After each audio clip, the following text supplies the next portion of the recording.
سر امارت شریعہ کی طرف سے آج جو پریس میٹ بلایا گیا ہے، کیا سلسلے میں بلایا گیا ہے اور کیا کہنا چاہیں گے؟ میں مفتی عبدالرحمان شہر کٹک سے اس وقت امارت شریعہ کے آفس میں آپ کا سوال یہ ہے کہ وقف کے سلسلے میں سب سے پہلے یہ بات معلوم ہونی چاہیے کہ وقف کیا ہے۔ اس ہندوستان کی سرزمین کے اندر ہمارے آبا و اجداد نے، ہمارے بزرگوں نے بہت ساری زمینیں اور جائیداد اور پراپرٹیز اس لیے چھوڑی ہیں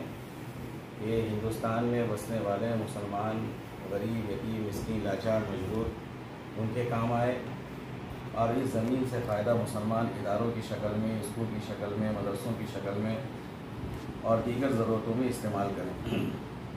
جو زمین ایک بار وقف کر دی جاتی ہے اللہ کے نام پر ثواب کی امید سے، وہ زمین اللہ کی ملکیت میں چلی جاتی ہے۔ اس کی حفاظت، اس کا پروٹیکشن جہاں ایک مسلمان کے لیے ضروری ہے، ویسے ہی اس ملک میں چونکہ ہمارا ملک ڈیموکریٹک کنٹری ہے، جمہوری ملک ہے، اور اس ملک میں باقاعدہ 1950 میں جب اس دیش کا سنویدھان بنا ہے، اس میں اس کو جگہ دی گئی ہے، وقف کا ایکٹ بنا ہوا ہے، وقف ٹریبیونل موجود ہے، عدالت موجود ہے۔ اس کے باوجود ہم یہ دیکھتے ہیں کہ جیسا کہ ابھی کہا ہے ہمارے بھائی نے کہ جو قانون بنا ہوا ہے اس پر ہم عمل نہیں دیکھ رہے ہیں، اور چاہیے تو یہ تھا کہ حکومت جو امینڈمنٹ لانا چاہ رہی ہے، اور تقریباً 40 امینڈمنٹس ہیں، ہم A to Z سب کو جو ہے ریجیکٹ کرتے ہیں، اور مسلمانوں کی ہت میں، وقف بورڈ کی ہت میں اس کو بہتر نہیں سمجھتے ہیں۔ کوئی بھی قانون بنانے سے پہلے، ایکٹ بنانے سے پہلے اس کمیونٹی کے لوگوں کو، اس کے NGOs کو اور اس کے بدھ جیوی اور جینیس لوگوں کو بلانا چاہیے، بلو پرنٹ سامنے رکھنا چاہیے کہ ہم وقف کے سلسلے میں یہ امینڈمنٹ لانا چاہتے ہیں، اس پر بحث ہونی چاہیے تھی، لیکن اچانک اس کو کیبنٹ میں پاس کرا کے لوک سبھا میں لانا، لوک سبھا میں بحث ہونے کے بعد JPC کے حوالے کر دینا۔ ہم اس کو اس ملک کے حق میں، مسلمانوں کے حق میں، اور سب سے بڑی بات ہے کہ ہم جس دھرم اور مذہب کے ماننے والے ہیں اس کی بنیاد قرآن اور حدیث ہے، اس کے اندر ہم انٹرفیئرنس دیکھ رہے ہیں، مداخلت دیکھ رہے ہیں۔ اور دوسری بات یہ ہے کہ ہم اپنے سنویدھانک ادھیکار جو مسلمانوں کو ملا ہوا ہے، اور ہمارے دیش کا سنویدھان آرٹیکل 14، 25، 26، 29 میں جو ادھیکار ایک بھارت کے ناگرک ہونے کی وجہ سے ہمیں ملا ہے، ہم اس کو دیکھ رہے ہیں کہ سنویدھانی کے اعتبار سے بھی یہ مسلمانوں کے خلاف ایک اتیاچار ہے، اور یہ مناسب نہیں ہے۔ اسی لیے ہمارے سارے لوگ ملک کے کونے کونے سے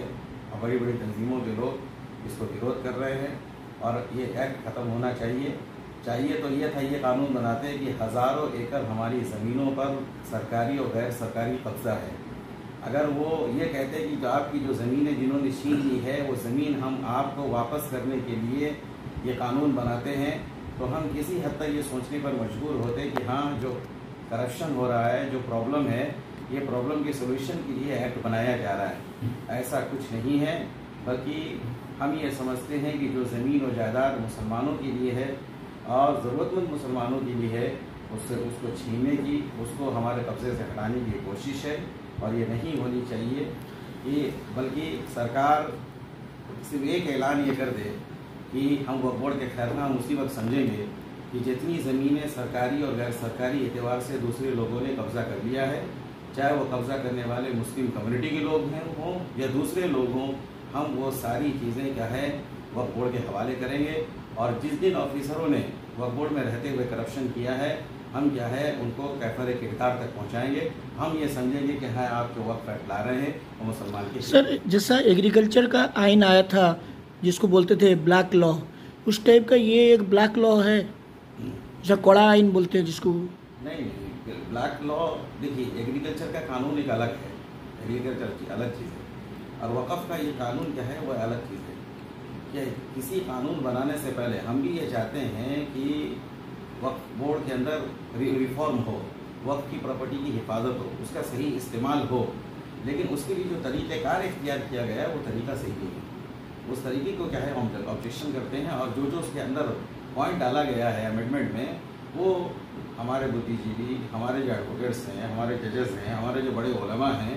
وہ اس کو مناسب نہیں سمجھتے ہیں اور ان کی سوچ ہم سے بہت بلند ہے اور وہ بہت دور تک اور دیر تک سوچتے ہیں جو ملت کے خیر کا ہے. آپ سوشل میڈیا میں اس کو دیکھتے بھی ہوں گے, ان کو سنتے بھی ہوں گے. اسی لیے امارت شریعہ اور جتنے بھی بڑے ادارے ہیں اس بل کو ریجیکٹ کرتے ہیں. Thank you sir.